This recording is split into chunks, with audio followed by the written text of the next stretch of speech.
Hello साथीहरू, के छ कसो छ हालखबर। अहिलेको नयाँ भिडियो, नयाँ त के भन्नु, पुरानै भइसक्यो। धेरै दिन अगाडि यसको पार्ट 1 हालेको थिएँ। अब फाइनलमा देखाउँछु भनेर भनेको थिएँ, निकै ढिलो भयो। अब चाहिँ यसो हेर्न मिल्छ है। सबैभन्दा सुरुमा चाहिँ हाम्रो यो बेड प्लस हाइड्रोलिक हो हैन। यसमा म उचालेर देखाउँछु। यो हाइड्रोलिक भयो। यसमा तपाईको भित्र स्टोरेजहरू गर्न मिल्यो। अब कस्टमरको अनुसार यसमा हामीले फर्माइका लगाएको छैनौँ, भित्र कलर नै लाउने भन्नुभयो, त्यही भएर कलरको लागि राखेको। यो चाहिँ तपाईको ड्रेसिङ भयो।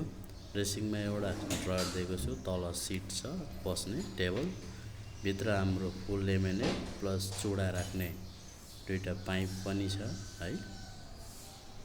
हाइड्रोलिक सिस्टम सबै बाँकी रह्यो। अब हाम्रो यो वालड्रप हामीले डबल ढोका प्लस हाइड्रोलिक सिस्टम स्लाइडिङ राखिदिएका छौँ। एउटा हामीले सेफ राखेका छौँ, जसमा हामी जेसुकै पनि आफ्नो प्राइभेट चिजहरू हैन, पैसा राख्नु भयो त्यसको लागि। बाँकी यता यो जेन्ट्सको लागि जेसुकै पनि है, मजाले राख्न मिल्छ। माथि रह्यो हाम्रो यो चाहिँ स्टोरेजको लागि। अब यसमा हाम्रो यो 2 महिना 3 महिनामा निक्लिने लुगाहरू जस्तै सिडकहरू डस्नाहरू भयो, त्यसको लागि फेरि एकचोटि ड्रेसिङको ड्रयर है। हजुर, यसमा हामीले लाइट पनि राखिदिएको छु। अब लाइट चाहिँ किनभने अब कुनै बेला राति पनि ड्रेसिङ गर्नु पर्यो, चाहे मेकअप सेकअप गर्नु पर्यो, त्यसको लागि लाइट हो हैन। अब यो माथिको जुन हाम्रो हाइड्रोलिक पल्ला छ, त्यसलाई लाउनु पनि कुनै अप्ठ्यारो छैन, मजाले लाग्छ है, लाउनु मिल्छ।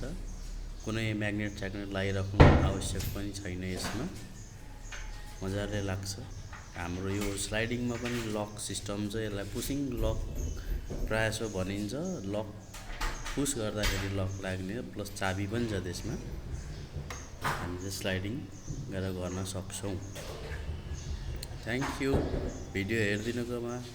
राम्रो लागे लाइक गर्नुहोस्, सेयर गरिदिनुहोस्, कमेन्ट पनि गरिदिनुहोस्।